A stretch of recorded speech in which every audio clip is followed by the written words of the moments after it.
Hi, welcome to day 8. Let's get you moving right away. I'll try to mirror you. Take your left hand high and hold it up. If you're in work clothes, you might want to untuck a little bit. Real high reach. Your other hand is going to swing across and back around. Nice and smooth. Again, imagine you're inside of a bubble. Have those hands really extend. Keep the bubble as far away from your torso as you can. Let's switch sides. Your right hand goes up, your left hand becomes the swinger around the side. Nice work. Open up. I bend my elbow a little bit in the back because the wall behind me. You keep your arms as long as you can. 3, 2, 1. Good job. We're going to do that in a stride stance.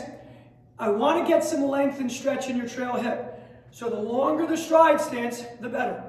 Put your left foot forward, take the other hand high. Let's do that same move, but in the stride stance, and see if you can't get a little bit of length in that front of that hip. Even the most mobile people, if they've got to be desk bound for a little bit, they're going to tend to get a little short in the front of that hip. And that affects the way you move in everything. In the gym, out of the gym, in and out of the car. Shake it out. We got to switch everything. So you go, if you're mirroring me, you put your right foot forward, take your left hand high. So we got your left hip flexor lengthened, especially because of that high hand, and we're across. Nice work. If you want to work the legs a little more, you bend that front knee so it's got a little more load in it. Let things turn. Fantastic. We're going to have you stepping, so make sure you're safe on the surface. We're going to do a forward step. We're going to lean your upper body. Let's go to what we would call airplane arms. I'm going to step forward. If you're on your left foot, and I'm going to tilt this way. Only on your left foot, so the same leg. Tilt the other way. You're going to challenge your balance. The more you tilt your head, the better everything is in terms of balance challenge and benefit to the torso. But if it's too wobbly, keep your head level. We go one more of each. Feels easy. Put your hands together. We switch feet. So I'm lunging on your right foot, stepping to the camera, tilting one way, tilting the other. Now if that felt too easy, go hands over head. Lean one way, lean the other. Nice and steady. One more rep each. Good work. And rest. Let's get some rotation in. Feet are here. You're going to go figure of 8 pattern again, but we're only going to do it with one arm. It's a big swim move.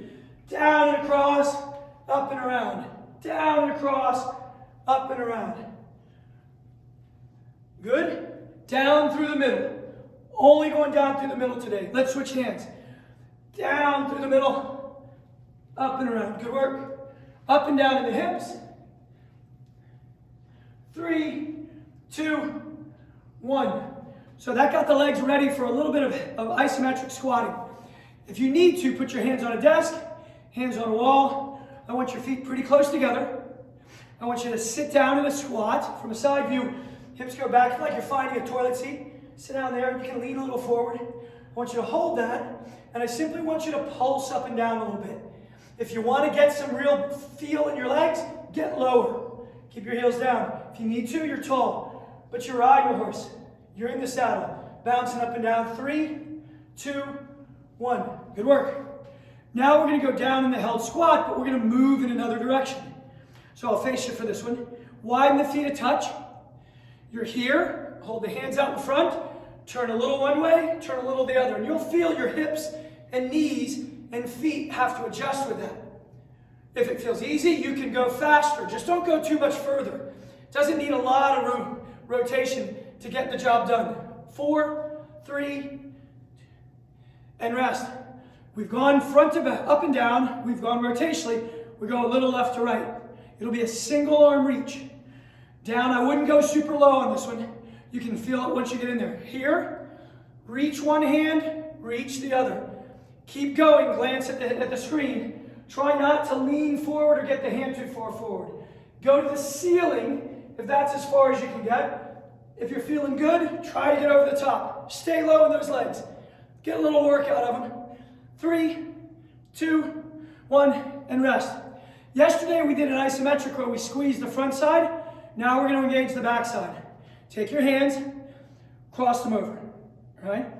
If you want to, you could interlace fingers and pull apart. I like to cross over. So now I'm squeezing my palms together, but it's more engagement of the back side of my shoulder than the front side from yesterday. So we're going to hold a squeeze and do a couple lunges. So while you squeeze, side step, come together. Let's keep a constant squeeze today. You'll notice you've got one hand over top of the other. We've got to have to switch that in a second. Hold there, switch the high hand.